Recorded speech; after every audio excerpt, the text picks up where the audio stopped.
Hi வணக்கம். இன்னைக்கு பார்த்தீங்கன்னா சிறகடி காசை சீரியல் இன்னைக்கான ப்ரமோ தாங்க பார்க்க போகிறோம். அதுக்கு முன்னாடி என்னோட சேனலை சப்ஸ்கிரைப் பண்ணி வச்சுக்கோங்க. வாங்க ப்ரமோக்குள்ளே போகலாம். மனோஜோட கேஸ் ஒரு வழியாக கோர்ட்டுக்கு வந்துருச்சு. அப்போ பார்த்தீங்கன்னா ரோகிணி என்ன பண்ணுறாங்க, அவனோட பையனை கூட்டிகிட்டு கோர்ட்டுக்கு வராங்க. அப்போ ஜட்ஜி கேட்குறாரு, எதுக்குமா குழந்தையெல்லாம் கூட்டிகிட்டு கோர்ட்டுக்கு வரீங்கன்ற மாதிரி கேட்கும்போது அவங்க என்ன சொல்கிறாங்கன்னா, எனக்கு வந்து நிறைய கடன் ஆயிடுச்சு, மனோஜுக்கு கடை வச்சு கொடுத்ததுனால என் பையனை வந்து இப்போ பார்த்துக்க என்னால் முடியல, அதனால் எனக்கு அவர்கிட்ட வந்து ஜீவனாம்சம் வேணுன்ற மாதிரி கேட்குறாங்க போல்.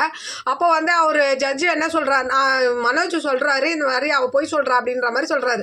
அதுக்கு ஜட்ஜி என்ன சொல்கிறாருன்னா, உங்கள் கேஸை நான் 6 மாதத்துக்கு தள்ளி வைக்கிறேன், நீங்கள் வந்து மாதமானா உங்களுக்கு 25,000 ஜீவனாம்சம் கொடுக்குற மாதிரி சொல்கிறாரு ஜட்ஜி. இதை கேட்டோன்னே மனோஜ் வந்து ரொம்ப அதிர்ச்சி ஆகிடுறாரு. அடுத்த சீன் பார்த்தீங்கன்னா, அப்போது வந்து மனோஜ் கேட்குறாரு விஜயா பார்த்து, அம்மா அப்போ என்னோட என்கேஜ்மெண்ட் என்னம்மா ஆகுறதுன்னு கேட்கும்போது, இதில் இங்கே நடந்தது எதுவும் நீ வீட்டில் சொல்லாது, அப்போ தான் உன்னோட என்கேஜ்மெண்ட் நடக்கும்ன்ற மாதிரி விஜயா வந்து இதை வந்து அப்படியே மறைக்க பார்க்குறாங்க. பார்க்கலாம் இது வந்து எல்லாருக்கும் தெரிய வருமா, விஜயா மாட்டுவாங்களா? உங்களோட கருத்துக்களை என்னோட கமெண்ட் பாக்ஸில் சொல்லுங்கள். என்னோட சேனல் பிடிச்சிருந்தா லைக் பண்ணுங்கள், ஷேர் பண்ணுங்கள், கமெண்ட் பண்ணுங்கள். என்னோட சேனலை சப்ஸ்கிரைப் பண்ணி சப்போர்ட் பண்ணுங்கள். நன்றி, வணக்கம், பாய்.